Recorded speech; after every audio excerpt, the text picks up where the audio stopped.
Do you want to be an inspiration to others? If so, stay tuned and watch this video. I'm going to share with you some inspirational information from my story. Hey, Jason here. If you've been watching the channel, you've been seeing me go through Johannesburg because I'm out now here in South Africa. Been here for the last 7 months and loving it. And most importantly, you've been hearing me talk about success, what it is, how to get it, and the three areas of life that I focus on, which is happiness, health, and wealth. And so before we get into the thing, I'll just let you know, this is all coming from The Science of Getting Rich by Wallace D. Wattles. That's what I've been studying right now. And this is one of the beautiful things about studying things over and over and over again. Through repetition, you start gaining new knowledge. You start hearing things you didn't hear before. And all of this that I'm gonna talk about today is something that I didn't even hear. And I've been reading this for I've read this book well over 50 times now. So it was very thought-provoking when I heard of them talking about it. And so if you don't know the definition of success by Errol Nightingale, he says success is the progressive realization of a worthy idea.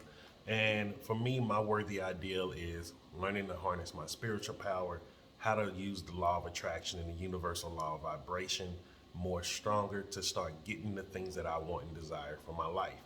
And so as I'm going through this, what I'm doing is something called ILT. So if you're thinking about being a content creator, look into ILT. It means invest, learn, train. So I invest my time and money into learning these different types of information, and then I'm training or teaching through these videos here on YouTube where I'm giving you personal stories about it and breaking it down from my perspective. And so hope you enjoy this one and let me know in the comments how you like this type of information. So Wallace D. Wattles says the widespread knowledge of the circumstances of the poor does not get people away from poverty. And I thought that was really interesting. He said, what gets people away from poverty is getting pictures of wealth into the mind of the poor.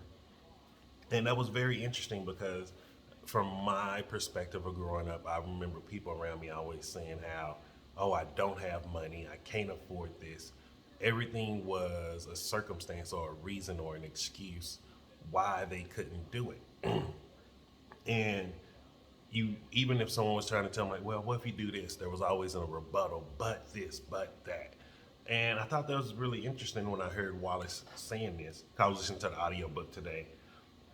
And he said, poverty is done away with by increasing the number of people who get rich through the exercise of faith and purpose. And from there, I realized, and like I was reflecting on my life, I know I didn't have faith growing up. I didn't have faith at all because even I didn't believe in religion after a very young age. Just seeing the circumstances, the communities, the situations, and then seeing the difference, the polar differences, like growing up in Redbird area, having my grandmother living in Oak Cliff, seeing how South Dallas looked at the time, and then going to places like Frisco, Plano at the time, and seeing the difference in living. And I'm like, yo, this is crazy. Like, why do this group of people get to sleep safely at night, not scared if bullets gonna come through? And then we're in this neighborhood where, if you make it through the night, you feel lucky, like you're afraid. And so because of that, it really made me start realizing as I was looking back that I had a lot of images of just poverty. Like, and the environment gives you these images because you're seeing them on a daily basis. So it is hard for people to get images of wealth, images of happiness in there. And so it showed me too, like, most of us don't have faith. We have fear. We are fearful for the things around us. And so we don't have faith that we can actually achieve the things that we want to achieve. And purpose, like, I can tell you, like, I had no life purpose up until maybe, I say my first life purpose goal was when we finally moved to Panama, and I was like, I'm gonna figure out how to get my health right. I wanted to be a husband that Cece was proud of. That was my first purpose in life right there.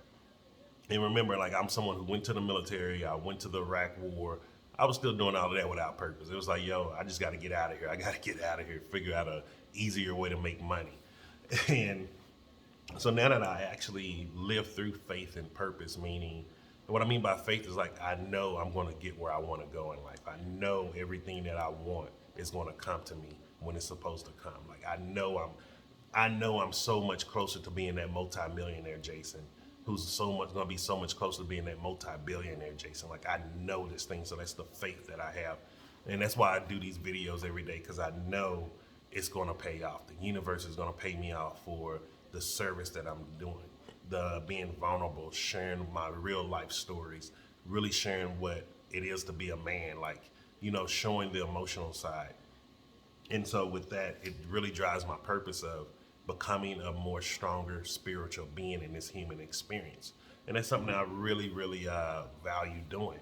And it's fun. I'm gonna be honest with you. Like a lot of times people think fun is going out drinking, clubbing, and all of these.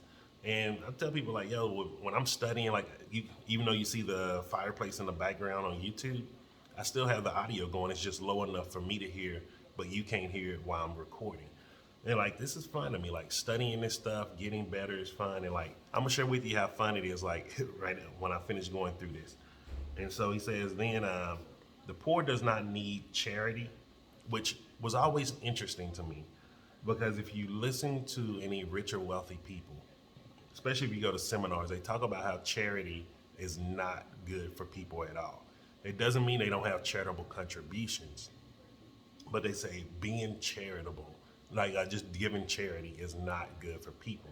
And this is one of the reasons why sometimes people don't understand. Like, I don't give people money because giving a person money is never going to help them solve their problem.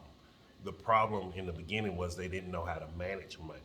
And so giving someone more money, borrowing money to people, it doesn't help them at all. If I don't have the money just to, like let's say if someone come to me like, oh man, this is going on, it costs $200, blah, blah, blah. If I don't just have the money and it's in my heart to be like, hey man, here, take care of it, I don't give it. If someone come to me, like sometimes my nephews will come up and they'll hit me on the messenger and ask me like, hey, can I borrow this? Can I do that? And tell them like, nah, I can't give it to you, but we can work, let's walk through a different perspective and see how can you solve this a different way. Like what are some things that you can do to solve this, because that's equipping them to actually start using critical thinking whenever another situation arises. And so that's one of the main reasons why I don't give money anymore, because most people don't realize that. And it was funny because he said the poor does not need charity. Charity only sends just enough to keep them alive for that moment, or send them entertainment to keep them distracted for an hour or two. Now that's what really hit me, like entertainment.